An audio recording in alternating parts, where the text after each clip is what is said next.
সুপ্রিয় দর্শক আসসালামু আলাইকুম। আমি সাথী সিম্পল কুকের পক্ষ থেকে আপনাদের সবাইকে স্বাগত।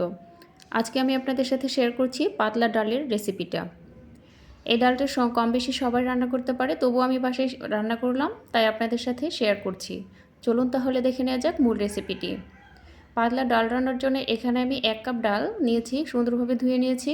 আর এর সাথে অ্যাড করে দিচ্ছি 2 চা চামচ লবণ, হাফ চা চামচ হলুদের গুঁড়া আর 5টা কাঁচামরিচ। আর দিয়ে দিচ্ছি একটা মিডিয়াম সাইজ পেঁয়াজ কুচি আর একটা ছোট সাইজের রসুন কুচি করে নিয়েছি। এখন ঢাকনা দিয়ে ঢেকে এটাকে 10 থেকে 12 মিনিট চুলার আঁচটাকে মিডিয়াম টু হাইয়ের মাঝখানে রেখে ফুটিয়ে নেব। আর চেষ্টা করবেন ডালটা আগে থেকে ভিজিয়ে রাখার, তাহলে ডাল অনেক তাড়াতাড়ি সিদ্ধ হয়ে যায় আর সময়ও বাঁচে, গ্যাসেরও অপচয় কম হয়। আমার ডালটা মোটামুটি সিদ্ধ হয়ে গেছে। এখন আমি এটাকে একটা ঘুটনির সাহায্যে সুন্দরভাবে ঘেটে নেব।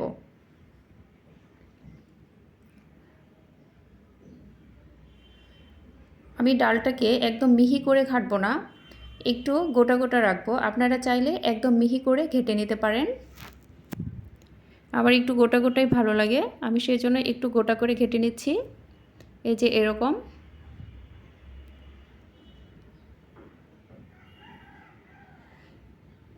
এখন আমি এতে পর্যাপ্ত পরিমাণে পানি অ্যাড করে দিচ্ছি। আমি অ্যাড করে দিচ্ছি 2.5 কাপ মতো পানি। আপনারা কতটা ঘন বা পাতলা চাচ্ছেন তার উপর ডিপেন্ড করে পানিটা অ্যাড করে দেবেন। আমি এটা একদম পাতলাও করব না, আবার একদম ঘনও না, সে অনুযায়ী আমি 2.5 কাপ পানি অ্যাড করে দিলাম।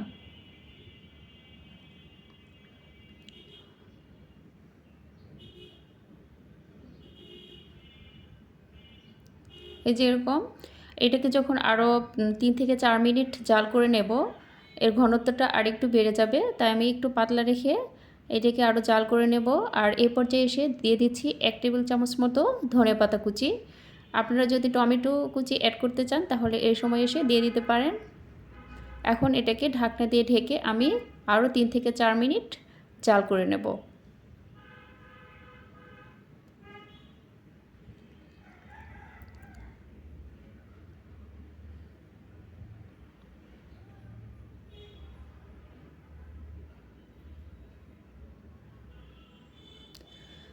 আমার জাল করে নেওয়া শেষ। এখন এটায় আমি ফোড়ন দিয়ে দিব।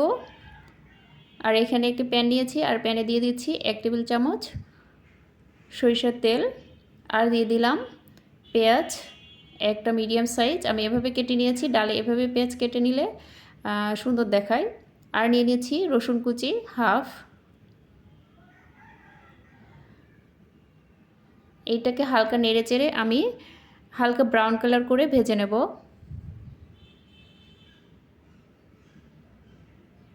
ভেজে নেওয়া শেষ। এখন এতে অ্যাড করে দিচ্ছি 2টা শুকনো মরিচ।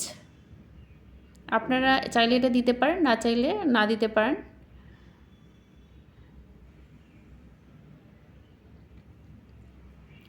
আর দিয়ে দিচ্ছি 5 ফোড়ন মশলা আর হাফ চা চামচ জিরা দিয়ে এটাকে হালকা নেড়ে চেড়ে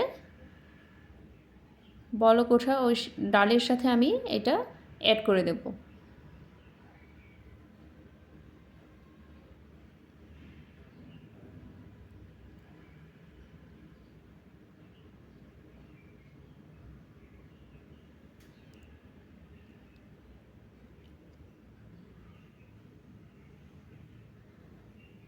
এটা অ্যাড করে দেওয়ার পর আমি এটাকে আরও 1টা বা 2টা বলক তুলে নেব। বেশিক্ষণ জাল করব না, 2 থেকে 1টা জাস্ট বলক তুলে নামিয়ে ফেলব। আজকের মতো বিদায় নিচ্ছি। আল্লাহ হাফেজ।